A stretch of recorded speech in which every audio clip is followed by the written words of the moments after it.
Hello students, welcome back to this YouTube channel. आज हम लोग बात करने वाले हैं एनसीईआरटी एक्सरसाइज की। ओके, सो ये एनसीईआरटी एक्सरसाइज आपके चैप्टर 2 का होगा, that is units and the measurement. Already हमने यहाँ पे आपके चैप्टर के 11 पार्ट कंप्लीट कर लिए हैं, ये पार्ट 12 होगा, ठीक है, जिसमें हमने इसके लास्ट पार्ट में हमने डिस्कस किया था एनसीईआरटी के कुछ एग्जाम्पल्स की, और जिसको हमने बहुत ही डेप्थ में अच्छे से समझाया था। आई थिंक आपको कुछ वहाँ से न्यूमेरिकल का एक आइडिया आया होगा, ठीक है, how to solve the numericals. ठीक है, यहाँ पे भी क्वेश्चंस को कुछ हम इस तरीके से समझाएंगे कि किस तरीके से क्वेश्चंस को हम सॉल्व करेंगे। वंस अगेन आपको बता दूँ, ये मेरे पास एक एनसीईआरटी की बुक है, बुक की फ़ोटोकॉपी है एक्चुअली, ठीक है। तो आपका एनसीईआरटी का एक्सरसाइज हमें करना है, ठीक। देखो, जितने भी क्वेश्चंस यहाँ पे पॉसिबल हो सकेंगे कैलकुलेशन वो हम करेंगे, और जितना हो सकता है कैलकुलेशन का पोर्शन आप खुद करें तो बेटर होगा। बिकॉज देखो, आप हायर क्लास में आए हो बेटा, आप 10th से 11th में आ रहे हो, तो आपको कहीं ना कहीं यहाँ पे क्वेश्चन सॉल्विंग के जो ट्रिक्स हैं, मेथड्स हैं, वो थोड़ा सा आपको चेंज करना होगा, ठीक है। क्योंकि आपको अगर हर चीज़ आप क्या करोगे, कैलकुलेट करोगे, बहुत ज़्यादा मल्टीप्लाई, बहुत ज़्यादा डिवीजन, इस तरीके से अगर करोगे तो it will be too difficult, क्योंकि टाइम टेकिंग ये प्रोसीजर है। तो आपको थोड़ा सा स्मार्ट टेक्निक यूज करना होगा, किस तरीके से हम उसको कट करें, किस तरीके से फैक्टर्स ढूंढें उसमें से, ताकि जल्दी से डिवाइड हो जाए। एक अप्रॉक्सीमेशन कैलकुलेशन का भी मेथड होना चाहिए आपके पास, कि किस तरीके से अप्रॉक्सीमेट वैल्यू हम निकालेंगे। हम कुछ क्वेश्चंस में डिस्कस करेंगे, आपको जहाँ पे ज़रूरत होगा मैं आपको एक्सप्लेन कर दूंगा। Okay, coming to the first question, we can see the first question यहाँ पे दे रखा है, ठीक है। आई होप आपके पास एनसीईआरटी होगा। बिफोर वॉचिंग दिस वीडियो आपको मैं बता दूं, आपके पास एनसीईआरटी बुक अगर है तो एनसीईआरटी बुक अगर आप निकाल लें तो बेटर होगा, क्योंकि मैं क्वेश्चंस को लिखूंगा नहीं, यहाँ पे आपको एक्सप्लेन कर दूंगा। ओके, बाकी मैं यहाँ पे सॉल्यूशंस को लिख रहा हूँ। ओके, क्वेश्चंस आप बुक से पढ़ सकते हो, इसलिए मैं बोल रहा हूँ आपको समझने के लिए। The first question is given that the fill in the blanks. क्या करना है आपको? फिल इन द ब्लैंक्स करना है। देखो, फिल इन द ब्लैंक्स में क्या करना है बेटा, जरा समझो। फिल इन द ब्लैंक्स में आपको क्वेश्चन दे रखा है, the first question is says about the volume of a cube. क्या कह रहा है आपको? वॉल्यूम ऑफ अ क्यूब, ठीक है, वॉल्यूम ऑफ अ क्यूब। एक क्यूब है जिसका वॉल्यूम दे रखा है, और नहीं, वॉल्यूम पूछा गया है जिसके साइड दे रखा है, ठीक है। साइड इज गिवन, साइड कितना गिवन है बेटा? 1 सेंटीमीटर गिवन है। भाई, इससे सिंपल क्वेश्चन क्या होगा? साइड 1 सेंटीमीटर गिवन है, वॉल्यूम पूछा है लेकिन मीटर क्यूब में।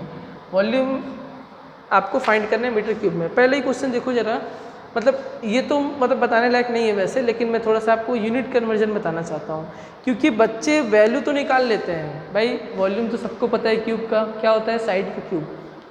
आप सिंपल फॉर्मूला लगा दोगे, सिंस द वॉल्यूम, क्या लिखोगे, ये साइड आपको पता है, आप कहोगे सर साइड का क्यूब होता है, ठीक है, साइड का क्यूब होता है, तो आपने 1 सेंटीमीटर का क्यूब कर दिया, 1 सेंटीमीटर का क्यूब कर दिया है ना, सिंपल आ गया। लेकिन आप ये भूल गए मीटर क्यूब में करना है, तो ये मैं कन्वर्जन आपको बता दे रहा हूँ कैसे। देखो भाई, 1 सेंटीमीटर का क्यूब है ये, यानी 3 टाइम्स, तो मैं इसको लिख सकता हूँ ना, 1 centimetre into 1 centimetre into 1 centimetre, we can write like this. So therefore अब आपको 1/1 चेंज कर देना है। 1 सेंटीमीटर क्या होगा बेटा? तो 1/100 मीटर, ठीक है, this is again 1/100 metre, and this is again 1/100 metre. तो अब आप कर सकते हो, कितना आएगा बेटा जरा देख लो। तो अब you can write here 1 by कितना, देखो 2 एंड 2 6 0 10 टू द पावर 6, ठीक है, देख लो बेटा, 2 and 2 6 0 10 to the power 6 metre metre metre metre cube. अब ये ऊपर ले जाओ, कितना हो जाएगा? 10 to the power -6 metre cube. This is the volume. चलो, तो अब यहाँ पे हमने देखो आपको यहाँ पे सॉल्व करके बताया, यूनिट को कन्वर्ट करके कैसे करते हैं। आपको इतना तो पता ही है, मुझे पता है, लेकिन थोड़ा सा मैं आपको समझाना चाह रहा हूँ क्वेश्चंस को कैसे करते हैं, ठीक है, कन्वर्जन कैसे करते हैं। जरा दूसरे पे आओ, जरा देखो, दूसरे पे आते हैं, फटाफट क्वेश्चंस को करेंगे। The surface area of a solid cylinder, surface area of a solid cylinder. देखो, सरफेस एरिया कह रखा है किसका? तो सॉलिड सिलेंडर, यानी कुल मिला के आपको सिलेंडर की बात करनी है, ठीक है, जिसका रेडियस गिवन है। रेडियस कितना गिवन है बेटा? 2 centimetre, 2 centimetre, and height is given 10 centimetre, height भी 10 सेंटीमीटर गिवन है आपको, और इक्वल करना है मिलीमीटर स्क्वायर में। भाई, ये निकालना है आपको mm स्क्वायर में निकालना है। भाई, सिलेंडर का सरफेस एरिया आपको बहुत ही अच्छे से पता होना चाहिए, ठीक है, क्योंकि यहाँ पे आपको सरफेस एरिया पूछा गया है, surface area of a solid cylinder, ठीक। अब देखो, सरफेस एरिया में बच्चे क्या करते हैं, कंफ्यूज हो जाते हैं। कन्फ्यूजन कहाँ होती है भाई कि कर्व सरफेस एरिया निकाले या टोटल सरफेस एरिया, क्योंकि सॉलिड सिलेंडर आपसे बोला गया है। तो भाई आप ही बताओ यहाँ पे बेटा, आपको सिंपल सा लॉजिक लगाना है, क्योंकि अगर आप सरफेस एरिया की बात, सरफेस एरिया आपसे कहा गया है, इनफैक्ट आप सरफेस एरिया आपको निकालना हो, अगर आपको उसमें मेंशन नहीं है कि कर्व सरफेस एरिया निकालो, तो डेफिनेटली आप टोटल सरफेस एरिया ही निकालोगे, ठीक है। तो ये चीज़ आपको याद रखना है, ये सरफेस एरिया कुछ नहीं, ये टी सरफेस एरिया है, total surface area T S. तो याद रखना क्या होता है बेटा, 2 πr h + r होता है ना, 2 πr h + r, मेरे ख्याल से यही फॉर्मूला होता है, ठीक है। अब आपको फॉर्मूला पता है, ठीक है। अब इस फॉर्मूले में वैल्यू रख देना है, 2 πr h + r आपको फॉर्मूला पता है, इस फॉर्मूले में वैल्यू रख देना है, और वैल्यू रखने के बाद आपको सॉल्व कर देना है। अब देखो जब आप सॉल्व करते हो तो दिक्कत कहाँ आती है, मैं वहाँ बता रहा हूँ। देखो दिक्कत जहाँ पे आती है वहाँ समझो। आपको इसमें कोई दिक्कत नहीं आएगी कि आपने वैल्यू रख दिया, यहाँ पे 3.14 रख दिया, यहाँ पे आपने r रख दिया, r is 2 आपने रख दिया, h + r, h कितना है, h is 10 + 2 यानी 12 आपने रख दिया, इंटू कर दिया इन सारी चीज़ों को, आपने कुछ वैल्यू निकल आएगी, सब कुछ सबको पता है। सेंटीमीटर में लिया आपने तो ये सेंटीमीटर स्क्वायर में आएगा। मेरा काम है आपको यूनिट कन्वर्जन बताना। बेटा 1 सेंटीमीटर स्क्वायर को मैं सीधा सीधा mm स्क्वायर में ना बता दूँ, बाकी चीज़ तो आप कर लोगे मल्टीप्लाई करके इससे, ठीक है। देखो 1 सेंटीमीटर स्क्वायर को करना है तो you can write 1 centimetre into 1 centimetre, भाई लिख सकते हो। अब देखो सेंटीमीटर बड़ी यूनिट है, मिलीमीटर छोटी यूनिट है, तो बेटा जब इसको आप लिखोगे मिलीमीटर में, this will be equal to 10 mm, 1 centimetre equal to 10 mm, तो ये भी कितना हो जाएगा 10 mm। तो बेटा यहाँ से कितना आ जाएगा 100 mm स्क्वायर, तो 1 centimetre square equals to 100 mm square. तो ये वैल्यू लाके आप यहाँ रख देना, ठीक है, 100 से इंटू कर देना इस आंसर को, अपने आप सॉल्यूशन आ जाएगा। चलो ठीक है, कमिंग टू थर्ड वन, थोड़ा सा स्पीड बढ़ाएंगे क्योंकि आपको क्वेश्चंस को समझना है, बहुत सारे क्वेश्चंस हैं इसमें, सारे क्वेश्चंस अगर बताने लगे तो बेटा 2-3 दिन लगेंगे क्वेश्चन करने में, ठीक है। So the third one is about the surface area तो हो चुका है। A vehicle moving with speed of 18 km/h। भाई ये तो बच्चों वाला क्वेश्चन है, 18 km/h है, इसको चेंज करना है आपको। 18 km/h की स्पीड से चल रहा है वो, तो पूछा गया है vehicle moving with speed of this much covers this much metre in 1 second, मतलब 1 सेकेंड में कितना कर रहा है कवर, यानी आपको बताना है मीटर पर सेकेंड में। कुल मिला के मैं यही कह सकता हूँ भाई 1 सेकेंड में कितना मीटर डिस्टेंस ट्रेवल कर रहा है, आपसे पूछा गया है 1 सेकेंड में वो कितना मीटर डिस्टेंस ट्रेवल कर रहा है, ये क्वेश्चन है आपसे। तो 1 सेकेंड में कितना मीटर यानी मीटर पर सेकेंड में तो निकालना है।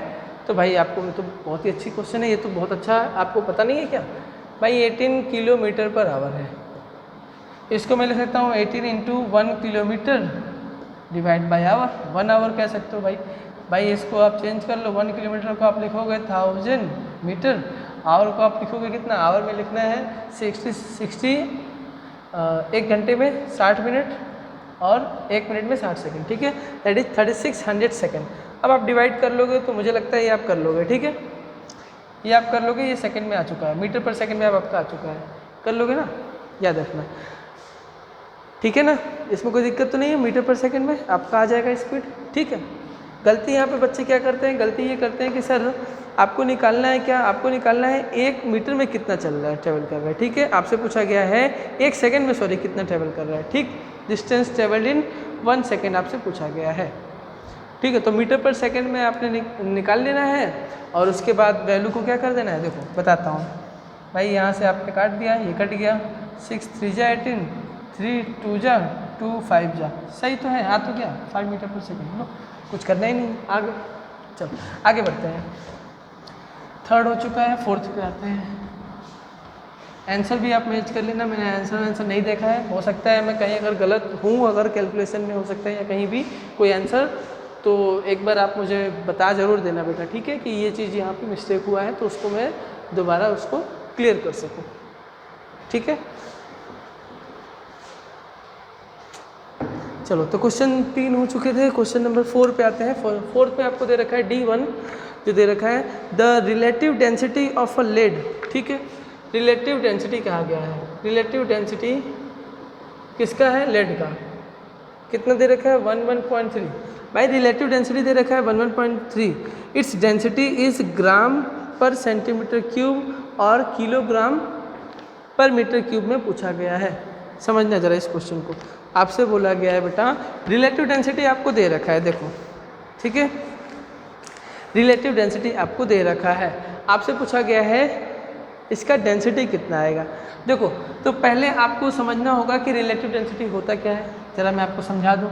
देखो बेटा जरा समझना बहुत ध्यान से, हमारे पास जो फॉर्मूला होता है वो होता है रिलेटिव डेंसिटी इक्वल्स टू, देखो रिलेटिव डेंसिटी हमेशा, ये जब रिलेटिव वर्ड जो दिखता है ना, ये कंपैरेटिव वर्ड है, मतलब आप किसी भी स्टैंडर्ड वैल्यू के साथ कंपेयर कर रहे हो, डेंसिटी को कंपेयर कर रहे हो, तो आप डेंसिटी ऑफ सब्सटेंस कह सकते हो, जो भी आपका डेंसिटी था, डेंसिटी ऑफ सब्सटेंस था ना यहाँ पे, ठीक है, इसको कंपेयर कर रहे हो किसके साथ, तो डेंसिटी ऑफ स्टैंडर्ड कोई वैल्यू होगी तो डेंसिटी ऑफ वाटर के साथ, किसके साथ, डेंसिटी ऑफ वाटर के साथ।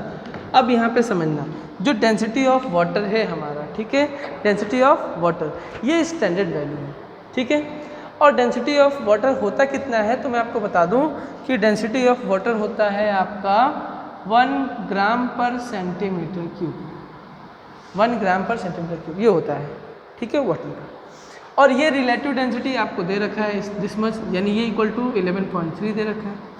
अब बताओ ये दे रखा है, ये दे रखा है, ये डेंसिटी निकालना है, पहले बोला है ग्राम पर सेंटीमीटर क्यूब में, तो भाई जस्ट मल्टीप्लाइड इट, अरे भैया क्रॉस मल्टीप्लाई करो, डेंसिटी ऑफ सब्सटेंस आ गया। सो देयरफॉर यू कैन से द डेंसिटी विल बी कितना आएगा, 11.3 ग्राम पर सेंटीमीटर क्यूब में आ जाएगा, क्योंकि 1 से इंटू करोगे तो सेम क्वांटिटी आएगा, ठीक, 11.3 ग्राम पर सेंटीमीटर क्यूब। क्वेश्चन कहाँ पे चेंज हो रहा है, क्वेश्चन यहाँ से थोड़ा सा चेंज ही हो रहा है कि सेंटीमीटर ग्राम पर सेंटीमीटर क्यूब के साथ साथ किलोग्राम पर मीटर क्यूब में भी निकालना है। तो भाई मैं सीधा सीधा कन्वर्जन आपको बता दूं, बाकी को तो काम आप कर लोगे। तो ग्राम पर सेंटीमीटर क्यूब से आपको बताना है किलोग्राम पर मीटर क्यूब में बताना है, यही तो है। चलो आते हैं, देखो ग्राम ये हो गया ग्राम, सेंटीमीटर क्यूब यानी 3 बार सेंटीमीटर लिख देना, 1 centimetre into 1 centimetre into 1 centimetre, ठीक है। इसको कन्वर्ट कर रहे हैं हम किलोग्राम और मीटर क्यूब में। तो कैसे कन्वर्ट करेंगे, देखो ग्राम को कन्वर्ट करोगे बेटा तो 10⁻³ kg, इसका क्या मतलब है 1/1000 kg। भाई ग्राम इक्वल टू 1/1000 kg, 1 kg में 1000 ग्राम निकाल लोगे ना इतना। चलो सेंटीमीटर अभी अभी हमने थोड़ी देर पहले भी चेंज किया था, सेंटीमीटर वाले में याद करो, तो इसका भी 1/100 1/100 1/100 6 जीरो आए थे, उसको ऊपर करेंगे 10⁻⁻⁶, याद आ रहा है आपके भी, ये मीटर क्यूब हो गया। अरे हुआ कि नहीं हुआ, भाई सिंपल। और यहीं से अब आपको सॉल्व कर देना है, इसको ऊपर ले जाओ, 10⁻⁻6 ऊपर जाएगा, -6 ऊपर प्लस हो जाएगा जाके, तो 10⁻6 ऊपर जाके प्लस, और ये -3 पहले से, तो ये -3 मैं यहाँ से कर दे रहा हूँ। दिस विल बी, अब किलोग्राम में आ चुका है, नीचे मीटर क्यूब में आ चुका है, ठीक है। अब ये कितना आ गया 10⁻³ किलोग्राम पर मीटर क्यूब। तो ये किसकी वैल्यू है, 1 ग्राम पर सेंटीमीटर क्यूब की वैल्यू है। तो कोई आपसे पूछेगा 1 ग्राम पर सेंटीमीटर क्यूब किसके इक्वल होता है, तो इतने के इक्वल होता है। अब एक पॉइंट यहाँ से निकल के आया, अभी अभी हमने कहा डेंसिटी ऑफ वाटर कितना होता है 1 ग्राम पर सेंटीमीटर क्यूब, तो इसका मतलब डेंसिटी ऑफ वाटर, ये भी तो डेंसिटी ऑफ वाटर ही हुआ, लेकिन किसमें, किलोग्राम पर मीटर क्यूब में, 10⁻³ किलोग्राम पर मीटर क्यूब। चलो यहाँ तक क्लियर हो गया। तो क्वेश्चंस को समझते हुए चलना है, ठीक है। आई होप आपको यहाँ तक क्लियर हो गया होगा। नेक्स्ट क्वेश्चन की बात करें जरा ध्यान से, क्वेश्चन नंबर 2 पे बात करते हैं। क्वेश्चन नंबर 2 आपसे कहा गया है यहाँ से, in question number 2 filling the blanks, फिर से फिलिंग द ब्लैंक्स करना है। 1 किलोग्राम मीटर स्क्वायर सेकेंड पे -2 is equals to this much gram centimetre square second पे -2। भाई फिल करते हैं कन्वर्जन करके इसको, और ये करना है, ये तो बहुत ईजी है यार, बार बार कन्वर्जन करना होता है। देखो 1 किलोग्राम को ग्राम में, पहले ग्राम, तो किलोग्राम को ग्राम में 10⁻³ ग्राम, ठीक। मीटर को सेंटीमीटर स्क्वायर में। अब यह गलती ये कर देते हैं बच्चे, भाई मीटर को सेंटीमीटर में 100 से मल्टीप्लाई कर दिया, ऐसे थोड़ी ना होता है भाई। 1 मीटर इक्वल टू 100 सेंटीमीटर, ये तो आपको पता है। मीटर स्क्वायर है ना, तो 2 बार हो जाएगा, सेंटीमीटर स्क्वायर में करना है। So you can write here 10⁻² और 2 4 सेंटीमीटर स्क्वायर। नहीं समझे, नहीं समझे ना। 1 मीटर इक्वल टू 100 सेंटीमीटर, वाह, इसका स्क्वायर कर देना भैया, इसका भी स्क्वायर कर दोगे तो 2 2 4 नहीं हो गया पावर। चलो आगे देखते हैं। ठीक है, कन्वर्जन छोटी छोटी चीज़ें हैं, सब समझो। सेकंड को चेंज कर सकते हैं क्या? सेकंड नहीं कर सकते, सेकंड को सेकंड में ही रहने दो, क्यों चेंज करें। बस आपको मिल गया, देखो यही यूनिट चाहिए था। 4 और 3 7, तो 10 टू द पावर 7 आ गया आंसर। भाई देखो 4 और 3 7 आंसर, बाकी तो सेम ही यूनिट है जो निकालना था। ठीक है, दूसरे पे आते हैं। दूसरे में ये फर्स्ट था, सेकंड में फर्स्ट था, ये सेकंड में बहुत सारे हैं। बी में आ जाओ, बी में दे रखा है 1 मीटर इक्वल्स टू कितना लाइट ईयर। भाई लाइट ईयर में, एक लाइट ईयर में कितना मीटर होता है, 1 मीटर में कितना लाइट ईयर होता है, ये आपको बताना है। तो भाई हमें पता है since 1 light year equals to, light year क्या होता है? It is the distance travelled by the light in 1 year. हमें बताया था स्टार्टिंग में जब आपको यूनिट बताए थे, तो लाइट ईयर होता है it is the distance travelled by the light with the speed of light in 1 year. ठीक है, एक साल में। तो वो कितना होता था, वो हमने देखा था 9.46 into 10 to the power 15 metre, कुछ इस तरीके से था। ठीक है, अब आपको इतना इक्वल टू इतना मीटर, तो 1 मीटर इक्वल टू कितना लाइट ईयर हो जाएगा भाई? तो 1 बाई दिस मच, इसको डिवाइड कर देना 9.46 into 10 to the power 15 metre. आ गया भाई, 1 मीटर पूछा है ना, तो इसको पूरा डिवाइड कर दो, दिस मच लाइट ईयर, हमसे लाइट ईयर ही तो पूछा है। अब इसको 1 बाई इतना डिवाइड करना आना चाहिए आपको, मुझे पता है तकलीफ होगी आपको डिवाइड करने में। भाई तकलीफ होगी तो हम क्या कर सकते हैं बेटा, करना तो आपको पड़ेगा। कुछ नहीं, 9.46 है ना ये, देखो अब ये देखो, ये पावर ऊपर ले जाओगे 10 टू माइनस 15 हो गया, माइनस 15 होगा। अब ये 1 बाई इतना बचा, इसको थोड़ा सा पॉइंट को और इधर खिसकाओ, ये अप्रॉक्सीमेट 1 के ही आसपास है ना। तो जब ये 1 के आसपास है, ये भी 1 है, तो अप्रॉक्सीमेट जो आंसर आएगा ये भी 1 के ही आसपास आएगा अप्रॉक्सीमेट। ठीक है, तो अप्रॉक्सीमेट 1 के ही आसपास आएगा, तो आपका आंसर भी कितना आएगा। और याद रखना, जब ये 1 करोगे तो यहाँ पे पावर ऊपर जाने के बाद चेंज हो जाएगा ना, ये -15 और एक यहाँ इसकी वजह से -16 हो जाएगा, तो 10 टू द पावर -16। देखो मैं अप्रॉक्सीमेट बता रहा हूँ, ठीक है, पावर ये -16 ही आएगा, देख लेना। आंसर की बात कर रहा हूँ मैं ये लगभग देखो 946, अरे ये पॉइंट इधर आ गया, 0.946, लगभग एक ही तो है, और एक से डिवाइड करोगे एक को तो 1 ही आएगा, लेकिन ये एक से छोटा है, 1 से छोटा है, तो थोड़ा सा एक से ज़्यादा आएगा। कितना आएगा लगभग, तो 1.1 से थोड़ा सा ज़्यादा, बहुत स्मॉल क्वांटिटी में, तो लगभग 1.05 समथिंग या 1.5 समथिंग इस तरीके से आएगा। तो आंसर विल भी इतना 10 टू द पावर 16। ये मैंने अप्रॉक्सीमेट बताया, एग्जैक्ट नहीं है, लेकिन हाँ 1 पॉइंट समथिंग आएगा, इतना मैं श्योर हूँ, 1 पॉइंट समथिंग। ठीक है, चलो ये कैलकुलेशन अप्रॉक्सीमेशन होता है, ये आप देख लेना। ओके, तो आंसर कितना आएगा, दिस मच लाइट ईयर। ठीक है, तो 2 हो गए। Coming to the third one,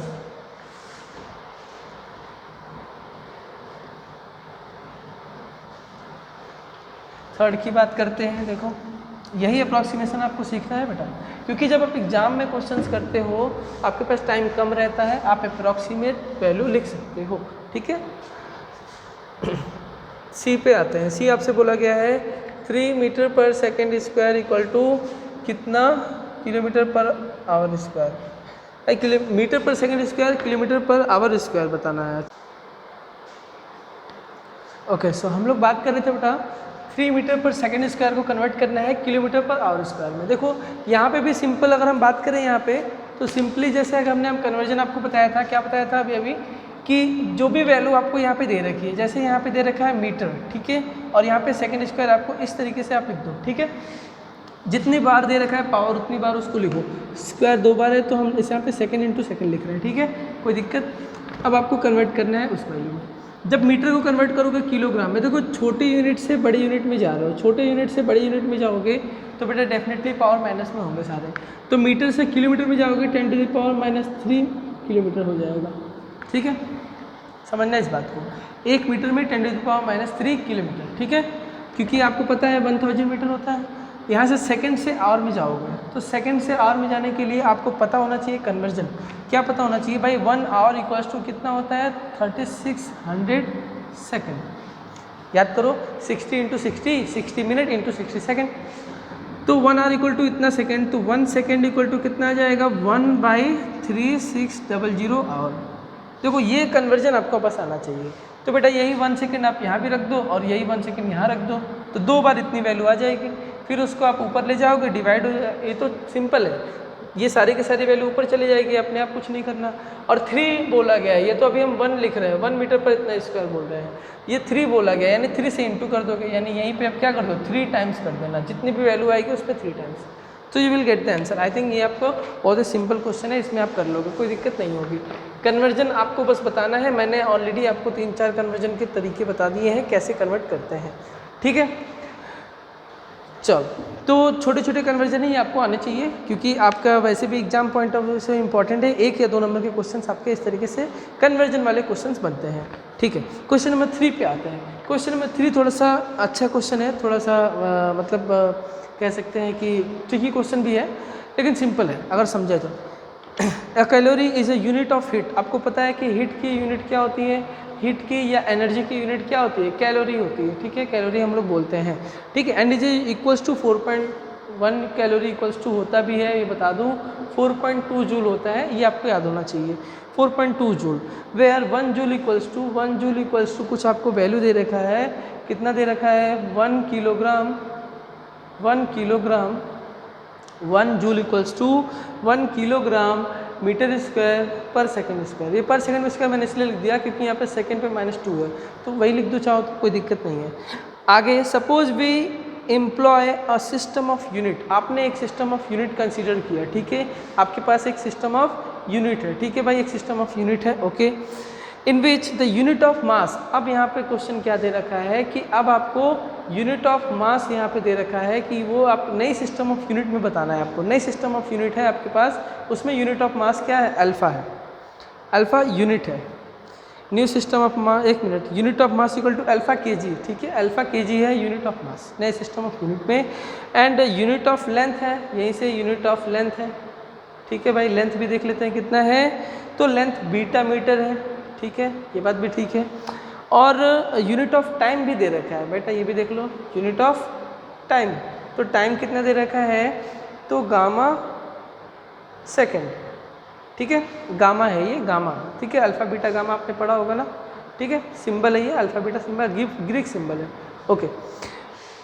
तो आपको बताना है so that the calorie 1 calorie, यानी 1 कैलोरी को आपको बताना है, दैट इज़ 4.2 जूल जितना हमारे पास था, ये इक्वल्स टू होगा 4.2 alpha inverse beta square and gamma square in terms of new system of unit, ठीक है।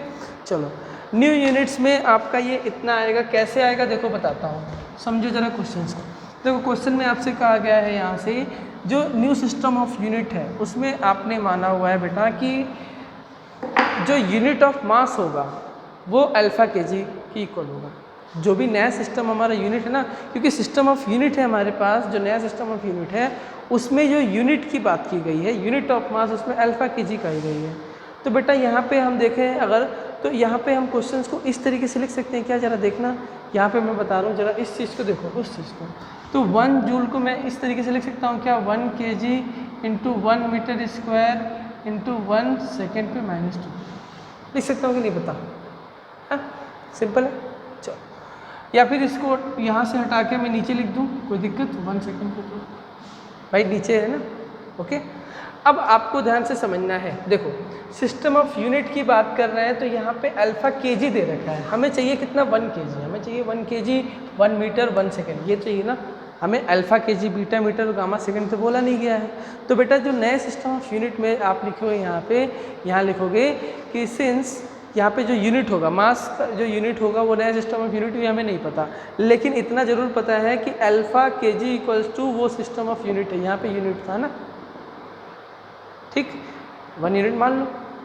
तो यहाँ से 1 kg इक्वल्स टू कितना आएगा, जल्दी बता दो बेटा, 1 kg कितना आएगा, 1 kg equals to 1 by alpha unit, होगा कि नहीं होगा बताओ, 1 kg equals to 1 by alpha unit, यानी इसको मैं अल्फा इन्वर्स यूनिट कह सकता हूँ, इक्वल्स टू 1 kg। ये बात समझ में आई कि नहीं, देखो बताओ, इतना ही बस आपको समझना है, बाकी तो फिर आसान है, ठीक है, यही मेन पॉइंट है। 1 kg आपको मिल जाएगा, वहाँ रख देना है 1 kg। Similarly we can write 1, यहाँ से ये मीटर के लिए है तो 1 metre equal to, similarly we can write metre के लिए जब बीटा इधर जाएगा तो 1 बाई beta and this will be beta minus 1 unit. देखो ये नया सिस्टम जो यूनिट है, नया सिस्टम ऑफ यूनिट, ये हमें नहीं पता, ये इतना पता है सिस्टम ऑफ यूनिट है, कोई भी यूनिट है ये, ठीक है, जिसकी वैल्यू आप इस तरीके से निकाल सकते हैं। तो 1 मीटर कितना आएगा बेटा, माइनस बीटा माइनस 1, अरे नीचे होगा ना 1 बाई बीटा हो जाएगा, यहाँ से बीटा ऊपर चला गया, बीटा इनवर्स, ये दोनों तो क्लियर है। तीसरा भी बता दो भैया यहाँ से, तो यहाँ से तीसरा कितना हो जाएगा 1 सेकेंड इक्वल टू, ये भी गामा हो जाएगा, गामा इनवर्स, ठीक है, यूनिट कितना हो जाएगा, गामा इनवर्स, यूनिट इनवर्स नहीं मतलब गामा पे -1, ठीक है। ये तीनों की तीनों वैल्यू जो हमारे पास आई है, ध्यान से देखो जरा, 1 किलोग्राम, 1 मीटर एंड 1 सेकेंड, वही यहाँ पे पुट कर देना है। जरा पुट करते हो बेटा, जरा देखो कितना आता है, देखो तो आप जैसे यहाँ पे रखोगे तो 1 किलोग्राम का मतलब कितना है हमारे पास, अल्फा इनवर्स, तो ये हो गया अल्फा इनवर्स, अल्फा इनवर्स मतलब अल्फा पे -1, और वहाँ जब देखो 1 मीटर की जगह बीटा पे -1 है, तो यहाँ 1 मीटर स्क्वायर है, तो यहाँ पे कितना हो जाएगा, बीटा पे -2 हो जाएगा, होगा कि नहीं होगा, देख लो बेटा, है ना। जरा तीसरे पे आते हैं, जो थर्ड वैल्यू है, third value is 1 second, 1 second के लिए क्या हो जाएगा, गामा, गामा पे -2, देखो होगा कि नहीं होगा।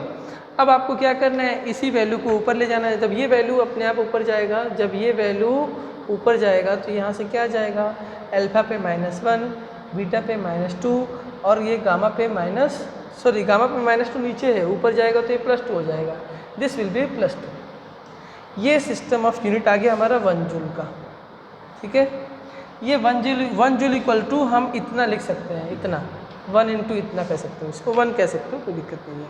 तो अब हमारे पास क्या था भाई, 1 कैलोरी इक्वल टू 4.2 जूल, तो यहाँ से लिखेंगे since 1 calorie equals to 4.2 joule, इसको हम लिखेंगे 4.2 इंटू 1 जूल, और 1 जूल को हम क्या लिख देंगे, यही हम लिख देंगे यहाँ पे, ठीक है। We can write this value as it is as 1 joule, so 4.2 into this much, देखो वही तो लाना था, अल्फा -1 बीटा -2, बीटा -2 होना चाहिए ना, बीटा पे -2 होना चाहिए यहाँ पे, दिस शुड बी -2, ठीक है, बीटा पे -2 एंड गामा पे 2, ठीक, चलो दिख रहा है, ओके ना।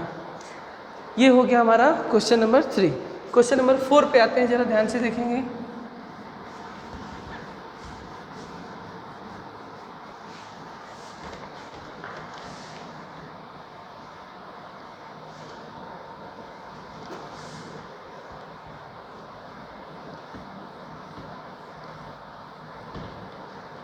चलो बेटा जरा आते हैं जल्दी से क्वेश्चन नंबर 4 पे आओ।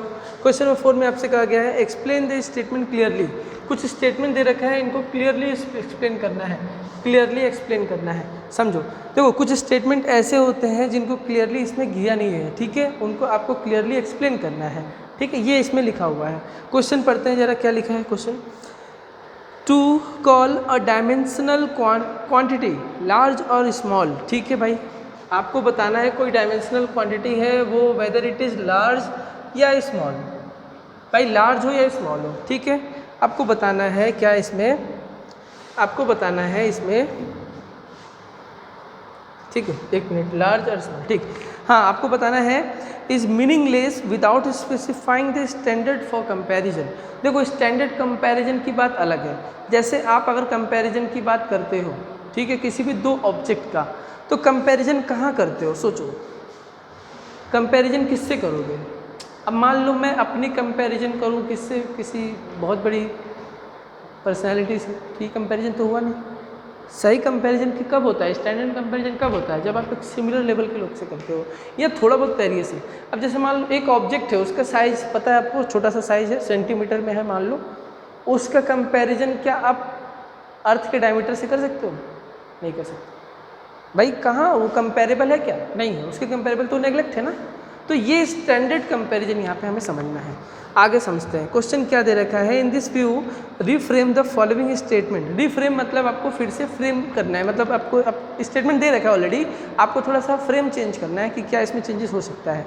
Atoms are very small object, बताओ, पहला ही पॉइंट कह रखा है कि atoms are very small object, भाई ये स्टेटमेंट आपको दे रखा है। कंपैरिजन करना है, स्टैंडर्ड कंपैरिजन याद रखना है, ये आपको just keep it in your mind, ठीक है। तो ये स्टेटमेंट सही है या गलत है आपको बताना है। तो पहले ही आपसे कहा गया है atoms are very small object, पहला ये कहा गया है कि दूसरा है ये? नहीं, पहला ही है, atoms are very small object, ठीक है, पहला ही है मेरे ख्याल से। Let me see once again, atoms are very small object, हाँ ठीक है, यही है फर्स्ट। तो भाई ये बताओ, एटम्स ऑब्जेक्ट छोटा होता है, किससे कंपेयर करना चाहोगे बताओ? एटम को कंपेयर करना है तो एक स्टैंडर्ड कंपैरिजन हम ये दे सकते हैं कि हाँ, एक हमारे पास बॉल है, मान लो फुटबॉल या बॉल, उससे कंपेयर कर सकते हैं। तो हम इसमें ये लिख सकते हैं कि एटम्स आर वेरी स्मॉल, ठीक है भाई, atoms are very small, compare करना है ना हमें, तो वेरी स्मॉल ऑब्जेक्ट हटा के आपको थोड़ा रिफ्रेम करना होगा, कंपैरिजन टू एक कोई बॉल है, बॉल कौन सा, फुटबॉल रख दूँ? नहीं, सॉकर बॉल सही है, वो वाले बॉल जो छोटे वाले बॉल होते हैं, ठीक। ओके, सो बेटा क्वेश्चन नंबर 2 पे आते हैं। क्वेश्चन नंबर 1 में जैसा कि हमने देखा, आपको बताया कि ये कंपैरिजन वाले क्वेश्चन है, ठीक है। तो आपको सिर्फ कंपेयर करना है, कंपैरिजन करना है स्पेसिफिक वैल्यू से। जैसे आपको सिंपल दे रखा था कि atom are very small object, तो आपको पता है कि वेरी स्मॉल तो होगा, लेकिन आप कंपेयर किससे करोगे, तो एक स्पेसिफिक वैल्यू हमने बॉल चूज़ किया, ठीक है। ये बॉल सॉकर बॉल जैसा हमने आपको बताया था कि चूज कर सकते हो आप, ठीक है।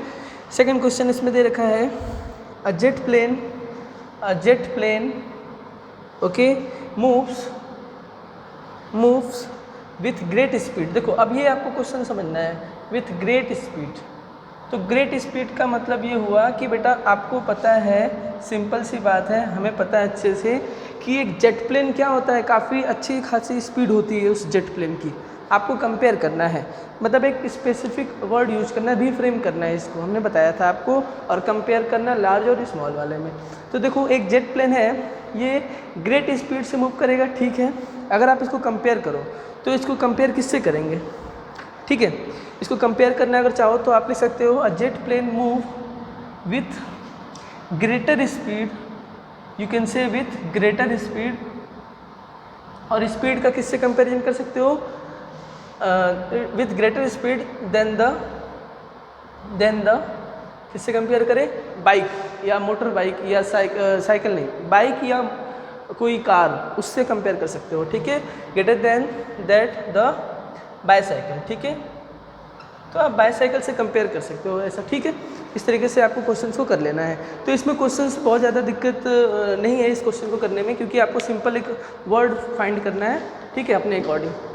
चलो क्वेश्चन नंबर 3 पे आते हैं। इसमें अब मैं आपको ऐसे समझा देता हूँ, the mass of Jupiter is very large. देखो मास ऑफ जुपिटर बहुत ही ज़्यादा है, बहुत ज़्यादा होगा तो किस चीज़ से कंपेयर करोगे, बहुत ज़्यादा होना चाहिए, बहुत ज़्यादा, वेरी लार्ज। तो mass of Jupiter is very large compare to the mass of an object. कौन सा ऑब्जेक्ट, जो अर्थ पे एक छोटा सा कोई भी ऑब्जेक्ट ले सकते हो, जैसे हमने एक बॉल वाला एग्जांपल लिया था ना, तो आप बॉल को कंपेयर कर सकते हो। तो थर्ड में भी आप लिख सकते हो इस तरीके से कि मास ऑफ जुपिटर, ठीक है, mass of Jupiter okay is you can say very large compare to a, किससे कंपेयर करें, क्रिकेट बॉल या फुटबॉल कह सकते हो, ज़्यादा बेटर होगा, ठीक है, फुटबॉल, ठीक, कंपेयर कर लिया आपने, ओके। इस तरीके से आप नेक्स्ट कंपेयर करेंगे। The fourth one, the air inside the room contain very large number of molecules. तो आपको पता है कि एक रूम है आपके पास, ठीक है, इस स्पेस की बात कर रहा हूँ, इस रूम में आपको पता है यहाँ पे अगर एयर है तो इसके मॉलिक्यूल्स बहुत ज़्यादा होंगे, very large number of molecules, ठीक है, वेरी लार्ज मॉलिक्यूल्स आपसे कहा गया है, very large number of molecules. तो भाई कंपेयर किससे करें, आप कंपेयर करना है तो आप एक छोटा सा ऑब्जेक्ट से कंपेयर कर सकते हो। वेरी लार्ज आपसे बोला गया है यानी कि बहुत ही ज़्यादा, तो आप कंपैरिजन टू एक छोटा सा यहाँ पे एक बॉक्स कंसीडर कर सकते हो। छोटा सा बॉक्स कैसा बॉक्स हो सकता है, एक छोटा सा बॉक्स होता है ना, जैसे टिफिन बॉक्स, या आपका जो वो वाले बॉक्स होते हैं जिसमें ज्योमेट्री बॉक्स बोलते हैं इसको। तो कोई छोटा सा एक बॉक्स अगर आपने एक ले लिया है, छोटा सा बॉक्स, तो एक स्मॉल बॉक्स के कंपैरिजन में, ठीक है, एक स्मॉल बॉक्स के कंपैरिजन में इस रूम का जो पूरा का पूरा, इस रूम के एयर की मैं बात कर रहा हूँ, तो वहाँ पे नंबर ऑफ मॉलिक्यूल्स डेफिनेटली इससे तो ज़्यादा ही होंगे, that's why this is very large, okay. इसी तरीके से आपके क्वेश्चन 4 थे। क्वेश्चन 5 में भी आप लिख सकते हो, a proton is much more massive than an electron. याद है, आपको पता है कि भाई प्रोटॉन का भी कुछ मास होता है और इलेक्ट्रॉन का भी कुछ मास होता है। क्वेश्चन आपको दे रखा है कि proton is much more massive than electron. ऐसा तो होता नहीं है भाई, प्रोटॉन मच मोर मैसिव तो नहीं है, हाँ थोड़ा ज़्यादा है, तो आप इतना कह सकते हो proton is massive than electron. Simple यहाँ पे जो रिफ्रेम करके वर्ड निकल के आएगा, आपको देखो सेंटेंस को रिफ्रेम करना था, ठीक है, थोड़ा अपने अकॉर्डिंग एडजस्ट करना था सही तरीके से, तो हमने वही किया है और कुछ भी नहीं किया, इसमें आपको समझ में आया होगा। अब यहाँ पे देखो प्रोटॉन और इलेक्ट्रॉन की बात हो रही है। देखो जब मास ऑफ प्रोटॉन की बात करें तो मास ऑफ प्रोटॉन आपके पास कितना होता है, मास ऑफ प्रोटॉन 1.67 10⁻⁻27 kg, ठीक है, और मास ऑफ इलेक्ट्रॉन कितना होता है बेटा आपको पता है 9.1 × 10⁻31 kg, ठीक है।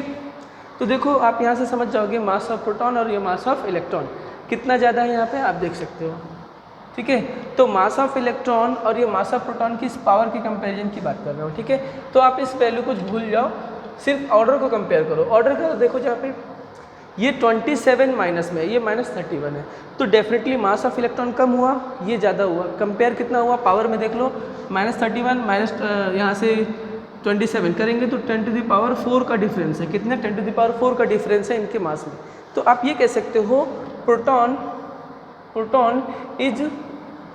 Proton is much more massive तो नहीं कहेंगे, लेकिन proton is massive than electron, आप इतना कह सकते हो। Proton is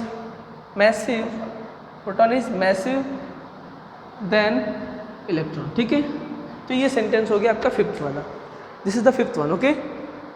now the last one is speed of sound is much smaller than the speed of light. अब ये बताओ बेटा जरा, अगर स्पीड ऑफ साउंड की बात करें तो स्पीड ऑफ साउंड, ठीक है, ये सिक्स्थ था आपका, स्पीड ऑफ साउंड है आपके पास, और यहाँ पे स्पीड ऑफ लाइट है। तो स्पीड ऑफ लाइट तो आपको पता है 3 × 10⁸ मीटर पर सेकेंड होता है, ठीक है, और ये कितना होता है आपको पता है अप्रॉक्स 330, ठीक है, मीटर पर सेकेंड। देख रहे हो डिफरेंस दिख रहा है आपको। तो यहाँ से आप अगर कंपेयर करें तो मच मोर तो नहीं कहोगे, यहाँ पे क्वेश्चन क्या है आपका मच स्मॉलर देन बोला गया है, तो मच स्मॉलर नहीं, आप स्मॉलर भी कह सकते हो, चल जाएगा आपका। तो ठीक है, आप इतना लिख सकते हो is less than the speed of light, speed of sound is less than the speed of light. एक से काम चल जाएगा, अगर मच लगाना होगा तो आपको डबल लगाना पड़ेगा, ठीक है, मेरे ख्याल से एक से काम चल जाएगा, ओके। चलो, तो ये था आपका क्वेश्चन नंबर 5, आई थिंक यहाँ तक हो गया क्लियर। अब आते हैं, मतलब क्वेश्चन नंबर 4 का 5th पार्ट था, ठीक है। कमिंग टू क्वेश्चन नंबर 5, देखो जल्दी जल्दी क्वेश्चंस को करेंगे ताकि आपके जो सारे क्वेश्चंस हैं वो कवर हो जाए, ठीक है। सारे क्वेश्चंस को कवर भी करना है, आपको एक्सप्लेन भी करना है, तो थोड़ा तो टाइम लगेगा ना बेटा, ओके। चलो आते हैं जरा फटाफट। Coming to the next question, the next question is about 5th one, ठीक है, 5th में आते हैं, ठीक। इसमें लिखा है एक न्यू यूनिट है, ठीक है, new unit of light is chosen, ठीक है, a new unit of light is a new unit of light, एक नया यूनिट है आपका लाइट की, न्यू यूनिट है, ठीक है, न्यू यूनिट ऑफ लाइट, ठीक है, is chosen such that the speed of light in vacuum is unit, यानी सी की वैल्यू आपको 1 यूनिट कहा गया है, ठीक है। Speed of light in vacuum यही होता है ना, सी कितना होता है 3 × 10⁸ मीटर पर सेकेंड, यूनिट 1 यूनिट इसमें माना गया है न्यू यूनिट में, ठीक है। आगे, what is the distance between the distance between sun and earth, distance between sun and earth, what is the distance between sun and earth, ठीक है, in terms of new unit. जो नया unit हमने यहाँ पे चूज़ किया है, इसके कंपैरिजन में, इसके टर्म्स में, न्यू यूनिट के टर्म में इसकी डिस्टेंस क्या होगी इनके बीच में। If it takes 8 minute 20 second, time is given 8 minute 20 second, 8 minute 20 second to cover this distance. चलो समझो जरा क्वेश्चन को बेटा, जरा बहुत ही ध्यान से समझना है आपको क्वेश्चंस को। देखो क्वेश्चन में आपसे कहा गया है कि आपके पास क्या दे रखा है, आपके पास दे रखा है स्पीड ऑफ लाइट, ठीक है, और वो कितना है नए यूनिट में 1 यूनिट है। याद रखना स्पीड ऑफ लाइट होता इतना है, लेकिन हम न्यू यूनिट की बात कर रहे हैं। न्यू यूनिट का मतलब हमारे पास एक नया यूनिट है, सिस्टम ऑफ यूनिट, जिसमें स्पीड ऑफ लाइट 1 यूनिट है, ठीक है। अब आगे भूल जाओ क्या है, यहाँ पे सिर्फ 1 यूनिट है, इतना पता है, वो सिस्टम ऑफ यूनिट में। अब इस स्पीड ऑफ लाइट से वो 8 मिनट और यहाँ पे 20 सेकेंड लग रहे हैं उसको, कहाँ से कहाँ कवर कर रहा है, ट्रेवल कर रहा है सन से अर्थ तक। तो भाई ये सन था, ये अर्थ है, तो सन से अर्थ तक जाने में, सन से अर्थ तक जाने में उसको टोटल टाइम कितना लग गया, टोटल टाइम निकाल लेंगे भाई। 8 मिनट है तो 8 मिनट प्लस 20 सेकेंड, 20 सेकेंड है ना, तो टोटल टाइम निकालो। 8 मिनट को ज़रा सेकेंड में चेंज करो, तो आप कैसे निकालोगे, 8 इंटू यहाँ से आप लिखोगे कितना 60 सेकेंड, और यहाँ से आपने लिखा 20 सेकेंड, ठीक है। ये कितना हो जाएगा, 8 6 480 सेकेंड प्लस 20 सेकेंड, तो ये कितना जाएगा 480 plus 20 500 second. So now you are getting 500 second आपको लग रहा है, ठीक है। 500 सेकेंड क्या लग रहा है, टाइम लग रहा है, कहाँ से कहाँ तक जाने में, सन से अर्थ तक जाने में। और यही डिस्टेंस आपसे पूछा गया, distance between the sun and earth. लेकिन यहाँ स्पीड ऑफ लाइट आपको इतना लेना है, ये वाला नहीं लेना, ठीक है। वो तो हमें पता है स्टैंडर्ड वैल्यू, यहाँ पे न्यू यूनिट में ये लेना है। चलो तो अब हम लिखेंगे यहाँ पे देयरफॉर द डिस्टेंस, तो हमें डिस्टेंस लेना था। डिस्टेंस इक्वल टू हम क्या लिखेंगे, हमें पता है डिस्टेंस इक्वल टू क्या होता है, स्पीड इनटू टाइम, ठीक है, स्पीड इनटू टाइम। फॉर्मूला तो हमारे पास पता ही है भाई। स्पीड हम 1 यूनिट लेंगे, 1 यूनिट याद रखना है, स्पीड इज़ 1 यूनिट लेंगे, क्योंकि हमें पता है नया सिस्टम ऑफ यूनिट में 1 है स्पीड ऑफ लाइट, तो स्पीड 1 यूनिट हो गया। 1 इंटू टाइम कितना लेंगे हम, 500 है ना, 500 ने ले लिया। तो अब कितना आएगा ये टोटल, 500 इंटू 1 कितना आया 500। तो अब ये 500 जो आएगा बेटा, ये 500 ये किस में आएगा, डिस्टेंस किस में आएगा, जो हमारा नया सिस्टम ऑफ यूनिट है उसमें आएगा, ठीक है। क्योंकि हम नए सिस्टम ऑफ यूनिट को लेके चल रहे हैं, ठीक है, तो इसलिए नए सिस्टम ऑफ यूनिट के बेस पे वो डिस्टेंस आएगा, दैट इज़ 500 यूनिट्स, ठीक है। कितना आया 500 यूनिट्स, ठीक। चलो आई होप ये क्वेश्चन आपको क्लियर होगा, एक बार ध्यान से देख लो, बहुत कुछ नहीं है, सिर्फ हमने टाइम निकाला है और कुछ नहीं, ओके। चलो coming to question number 6, question number 6 पे आते हैं जरा। इन क्वेश्चन नंबर 6 आपको दे रखा है which of the following is most precise device for the measuring the length, ठीक है। आपको क्वेश्चन नंबर 6 में कह रहा है कि लेंथ का मेजरमेंट करना है, क्या मेजर करना है, मेजरमेंट ऑफ लेंथ करना है। समझना इस बात को बेटा, मेजरमेंट ऑफ लेंथ करना है। जरा याद करो मेजरमेंट ऑफ लेंथ के लिए हमारे पास कौन कौन से इंस्ट्रूमेंट थे, बहुत सारे इंस्ट्रूमेंट हमने डिस्कस किया था। अगर हम स्मॉल स्केल की बात करें तो स्क्रू गेज, वर्नियर कैलिपर्स, ये सब भी तो हैं, स्केल भी है, नॉर्मल स्केल जिसको मीटर स्केल बोलते हैं, तो ये सारे मेजरमेंट ऑफ लेंथ के इंस्ट्रूमेंट हैं।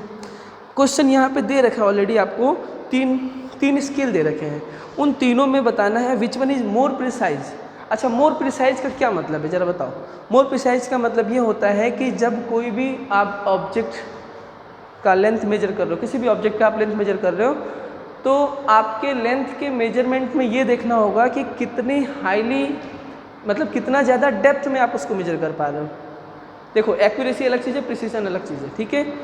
हाईली एक्यूरेसी तब आता है जब आप उसको जैसे कितना सही तरीके से मेजर कर रहे हो, ठीक है, तो एक्यूरेसी आएगी।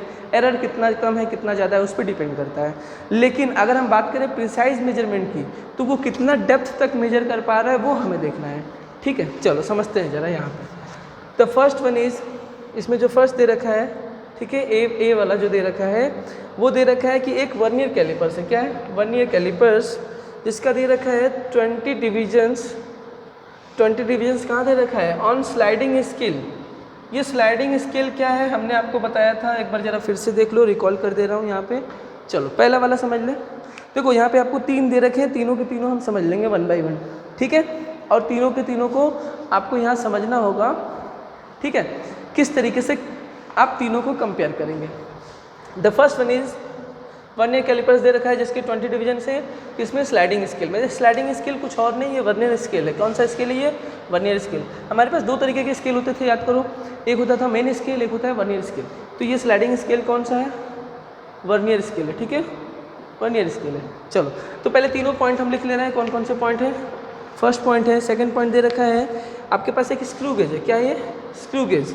स्क्रू गेज ऑफ पिच, जिसका पिच दे रखा है, pitch given 1 mm। 1 mm pitch तो वैसे भी होता था, और कितना डिविजन्स दे रखा है यहाँ पे, and 100 divisions on circular scale, ठीक है, and 100 divisions on circular scale, ठीक है। CS हमने सर्कुलर स्केल लिख दिया, सर्कुलर स्केल में 100 डिविजन्स है, ओके, ये आपको क्वेश्चन में दे रखा है, ठीक। उसके बाद the third one, an optical instrument, एक ऑप्टिकल इंस्ट्रूमेंट है, ऑप्टिकल इंस्ट्रूमेंट, ठीक है। इसके बारे में अभी आप नहीं पढ़ोगे क्योंकि ये आपके लिए अभी सिलेबस में नहीं है, लेकिन ऑप्टिकल इंस्ट्रूमेंट होता है कि मैं आपको बता दे रहा हूँ।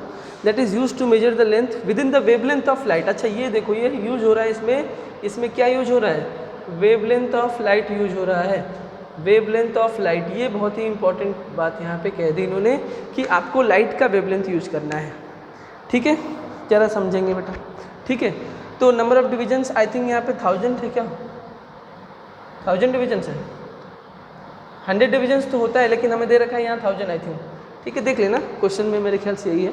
चलो आओ बेटा समझते हैं, 1 बाई 1 समझते हैं। देखो the first one is 20 division on the sliding scale. जब 20 डिवीजन स्लाइडिंग स्केल पे है, इसका मतलब हुआ कि हम सबसे पहले क्या निकालेंगे, लिस्ट काउंट निकालेंगे।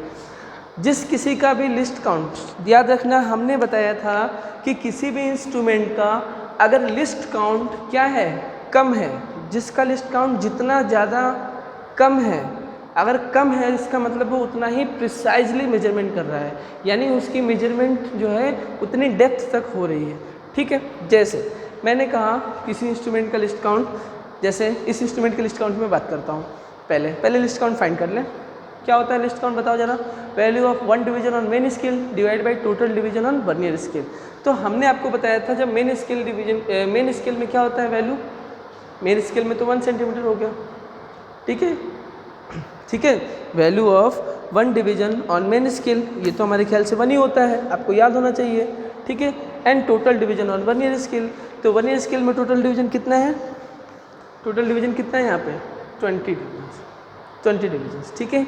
तो यहाँ से वैल्यू कितनी आएगी, value of 1 division on main scale. लेकिन ये 1 सेंटीमीटर होता है क्या, ज़रा सोचो।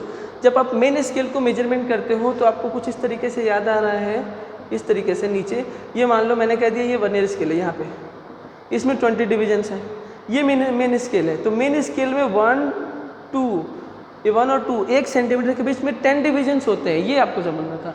तो 1 सेंटीमीटर में 10 डिवीजन्स, तो आपको 10 से तो डिवाइड करना पड़ेगा ना। For 1 division in main scale you have to divide it 1/10, ठीक है। हमने लिस्ट काउंट निकालना बताया है, आप देख लेना, ठीक है। फर्स्ट चैप्टर के पार्ट में, ओके नहीं सॉरी सेकंड चैप्टर के कुछ पार्ट, किसी पार्ट में हमने बताया 1/10 कितना होगा, 1/10/20 कितना आएगा 1/200, ठीक है, 1/200। अब आप डिवाइड कर देना तो ये कितना आएगा 0.05 आई थिंक, ठीक है, 0.500 सॉरी, ठीक है, ये आया, ठीक है। इतना क्या आएगा, ये सेंटीमीटर में आएगा, दिस मच इन सेंटीमीटर, ये इसके लिए है, वर्नियर कैलिपर्स के लिए। जरा सेकंड में आओ, स्क्रू गेज के लिए। स्क्रू गेज के लिए लिस्ट काउंट अगर हम निकालें तो लिस्ट काउंट क्या होता है, अगर आपको याद होगा तो हमने बताया था pitch divide by total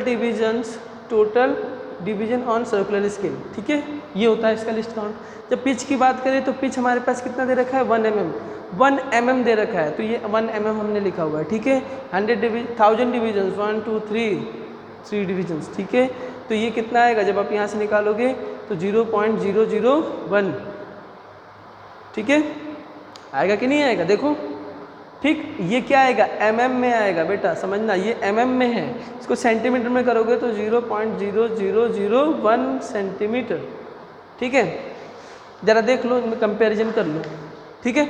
and the last one, यहाँ पे आपको कहा गया है कि ये क्या है, ये एक ऑप्टिकल इंस्ट्रूमेंट है, ठीक है। तो जब हम ऑप्टिकल इंस्ट्रूमेंट की बात करते हैं, यहाँ पे हमें क्या यूज करना है, wavelength of light. Wavelength of light जब हम यूज करते हैं तो वेवलेंथ ऑफ लाइट कितना होता है, ऑलमोस्ट हमने मान लिया ये लैम्डा है, ये होता है अप्रॉक्सीमेट 10⁻⁻⁵ सेंटीमीटर के ऑर्डर का, ये इसका ऑर्डर है वेवलेंथ का, ठीक है। और जितना वेवलेंथ का ऑर्डर होता है ना, इतना ही प्रिसाइजली क्या होता है, ये मेजर करता है। इसकी लिस्ट काउंट कह सकते हो इतनी आती है। तो यहाँ लिस्ट काउंट अगर हम बोले इसके लिए, इसके ऑप्टिकल इंस्ट्रूमेंट के लिए, तो कितना आएगा, जितना इसका वेवलेंथ ऑफ लाइट होगा, which is equal to 10⁻⁵ centimetre. इसको अपने को क्या आएगा 1/100050 है ना, देखो 50, ठीक है, डिवाइड कर 0.00001, ठीक है। तो आप देखो कंपेयर करना शुरू करो बेटा, कंपेयर करना शुरू करो। देखो यहाँ देखो 1 2 3 4 4 0, यहाँ देखो 1 2 3 3 0, यहाँ देखो 1 2 2 0, ठीक है। तो आप कंपेयर कर सकते हो बेटा, अपने आप से कंपेयर कर सकते हो, बताओ which one is more precise. तो यहाँ पे सिंपल सी बात है, दिख रहा है, क्या लिखेंगे आप, लिखोगे since least count of optical instrument, ठीक है, optical instrument is less compare to all this one, इन दोनों के कंपेयर में ये क्या है, कम है, therefore this will measure more precisely, ठीक है। तो क्या लिखेंगे, optical instrument measure the length more precisely, ये आपको बस लिखना है, ठीक है। तो आपको बताना था कौन सा ज़्यादा प्रिसाइजली मेजर करेगा, तो optical instrument will be major the length with more precision, more precision मतलब वही है मोर प्रिसाइजली, ठीक है, याद रखना। और जिसमें जितना ज़्यादा प्रिसाइज की बात करते हैं, ज़्यादा डेप्थ की बात करते हैं, जो भी ज़्यादा कहते हैं ना, ये देखो अब इसमें मान लो 0.00001 है, इसको अगर आप मेजर करोगे तो इसमें एरर की पॉसिबिलिटी ज़्यादा हो जाएगी, ठीक है, तो इसकी एक्यूरेसी क्या हो जाएगी, उतनी ही कम हो जाएगी, ठीक। तो हमने बताया था कि आपको प्रिसीजन और एक्यूरेसी अपोजिट होते हैं, याद आ रहा है, वही चीज़ है यहाँ पे, ठीक है। चलो हर चीज़ को रिलेट करके चलना है, हमने ऑलरेडी आपको डिस्कस किया हुआ है, सो आई होप यहाँ तक आपको क्लियर होगा। ऑप्टिकल इंस्ट्रूमेंट ज़्यादा प्रिसाइज है, ठीक है, रीजन बता चुका हूँ। Coming to the next question, next question ये कौन सा क्वेश्चन था, this is the question number 6 I think, okay. Coming to question number 7, question number 7 क्या हो जरा, ठीक है। Question number 7 says a student measure the thickness of human air, ठीक है, आपके पास पता है कि ये ह्यूमन एयर है, ये ह्यूमन का एयर है, sorry human hair, sorry hair air नहीं, हेयर HAIR, ठीक है। ह्यूमन हेयर है, उसकी थिकनेस कितनी होगी आपको पता है ना, इसकी थिकनेस मेजर की गई है, ठीक है, इसकी थिकनेस, ठीक है, इसकी थिकनेस की बात कर रहा हूँ, मेजर किया गया है by looking at it through microscope, microscope से देख रहे हैं, अच्छा किससे मेजर कर रहे हैं हम, तो माइक्रोस्कोप से यूजर कर रहे हैं, ठीक है। माइक्रोस्कोप एक इंस्ट्रूमेंट है जिसका लिस्ट काउंट होगा डेफिनेटली, जिसके थ्रू हम मेजर कर रहे हैं, आप समझते हैं। मैग्नीफिकेशन दे रखा है, बहुत अच्छी बात है, यहाँ पे मैग्नीफिकेशन दे रखा है आपको 100, ठीक है, मैग्नीफिकेशन कितना दे रखा है 100। अब समझो इसने क्या किया, पर्सन ने कितने 20 ऑब्जर्वेशन किए, कितने ऑब्जर्वेशन किए 20 ऑब्जर्वेशन, इसमें लिखा है ही मेक्स 20 ऑब्जर्वेशन, तो 20 ऑब्जर्वेशन उसने किए, ठीक है, 200 नहीं है, 20 ऑब्जर्वेशन है, ये ओ है बेटा, ये ओ है, 20 ऑब्जर्वेशन इसने किए। And find the average width, तो एवरेज विड्थ उसने कितना निकाल लिया, एवरेज विड्थ हमें मिल गया है यहाँ से, ये काम की चीज़ है एवरेज विड्थ, और उसको कितना मिल गया, find average width of the air in the view of the microscope is 3.5 mm। What is the thickness of air, आपको फाइंड करना है थिकनेस क्या आएगा। तो क्वेश्चन कुछ समझ में आ रहा है आपको, चलो मैं समझाता हूँ जरा आपको, 1 by 1 जरा क्वेश्चन को समझो, ठीक है, ठीक है। देखो तो जो आपका क्वेश्चन है वो क्या है कि एक ह्यूमन हेयर है, ह्यूमन हेयर मतलब हमारा हेयर, ये जो हेयर दिख रहा है ना आपको, इस हेयर की थिकनेस आपको मेजर करनी है। आपने यूज़ कौन सा किया है इंस्ट्रूमेंट, माइक्रोस्कोप, जिसका हमें मैग्नीफिकेशन दे रखा है 100 है, ठीक है, और उसने 20 ऑब्जर्वेशन किए, यानी कि 20 बार उसने चेक किए हेयर का मेजरमेंट, और 20 बार में उसने एवरेज निकाला, कितना आया उसका 3.5 mm आया, mm में, ठीक। अब बोला है कि एक्चुअल में थिकनेस क्या थी, आपको बताना है। चलो भाई, ये तो हमने देख लिया कि ये जो विड्थ आई है ये क्या है, ये ऑब्जर्व है, ये क्या है ऑब्जर्व है, इसने जो ऑब्जर्व किया ये है, और ये हमें जो फाइंड करना है थिकनेस, ये क्या फाइंड करना है, real thickness, actual thickness find करना है। तो पहले तो ये समझेंगे कि मैग्नीफिकेशन क्या होता है। देखो मैग्नीफिकेशन, M फॉर मैग्नीफिकेशन, तो आपके पास एक फॉर्मूला होता है, आपने छोटे क्लासेस में भी पढ़ा होगा। मैग्नीफिकेशन क्या होता है, हमेशा लिखा जाता है यहाँ से ऑब्जर्व, ठीक है, ऑब्जर्व डिवाइड बाय रियल, ठीक है, ऑब्जर्व विथ जो भी कह सकते हो, जो उसने ऑब्जर्व किया है, डिवाइड बाय रियल विथ क्या है वो हम देख सकते हैं, ठीक है, ये आपने देखा होगा, ठीक है। दिस इज़ द मैग्नीफिकेशन, जिसको हम बोलते हैं M। इसी पे हमें सॉल्व कर देना है भाई। M आपको दे रखा है कितना 100, ऑब्जर्व विथ कितना आया है तो 3.5 mm, और रियल विथ हमें क्या निकालना है, रियल तो हमें निकालना ही है, तो रियल को इधर ले आओ बेटा, तो रियल विथ क्या आ जाएगा, this will be equal to 3.5 mm divide by 100 कर दो, so you will get the answer. अब देखो क्वेश्चन क्या होता है, बच्चों के दिमाग में ये चलता है कि सर यहाँ जो पॉइंट दे रखा है, आपने सोचा कि सर यहाँ तो आपने जो 20 ऑब्जर्वेशन की बात ही नहीं की। बेटा एक बात बताओ, आपको एक थिकनेस मेजर करना है किसी भी चीज़ का, और आपने 10 बार किया, 20 बार किया, मैंने कहा कितनी बार भी कर लो, आपने एवरेज तो निकाल लिया ना। तो उन सारे जो ऑब्जर्वेशन थे उसका एवरेज आपने निकाल लिया, यानी कि आपने उसका रिजल्ट निकाल लिया। तो अब उस कितने भी आपने ऑब्जर्वेशन किए उससे हमें मतलब नहीं है, ठीक है। हमारा ऑब्जर्व वैल्यू मिल चुका है हमें, तो हम सिर्फ ऑब्जर्व वैल्यू की ही बात करेंगे। ओके चलो, आई थिंक आई होप यहाँ तक आपको क्लियर है। 100 से डिवाइड करोगे तो 0.035 2 जीरो हो जाएंगे ना, देख लो 0.0, ठीक है, चेक कर लेना, ठीक है। चलो coming to the next question, यहाँ पे अगले क्वेश्चन पे आते हैं, ठीक है। मेरे ख्याल से एक ही जीरो होना चाहिए यहाँ पे, ठीक है। Next question, question number 8, question number 8 पे आते हैं जरा, ठीक है। Okay, coming to question number 8, question number 8 पे आते हैं जरा। क्वेश्चन नंबर 8 आपसे क्या कह रखा है, क्वेश्चन नंबर 8 में आपसे लिखा हुआ है बेटा यहाँ से, आंसर द फॉलोइंग। कुछ क्वेश्चंस आपको दे रखे हैं और आपको उसके आंसर्स बताने हैं, ठीक है। चलो क्वेश्चंस पढ़ते हैं 1 बाई 1, ज़्यादा टाइम तो नहीं हुआ, मुझे लग रहा है टाइम ज़्यादा हो गया है। ऐसा करते हैं बेटा, नेक्स्ट क्वेश्चन देखो, हमें मुझे लग रहा है इसके यहाँ तक टाइम काफ़ी हो चुका है, तो नेक्स्ट जो क्वेश्चंस होंगे, आगे के क्वेश्चंस होंगे, वो हम नेक्स्ट पार्ट में डिस्कस करेंगे, ठीक है। ये पार्ट आपका 12 था, हम पार्ट 13 में क्वेश्चंस को कवर करेंगे नेक्स्ट, ठीक है। तब तक के लिए वीडियो को देखते रहें, थैंक यू।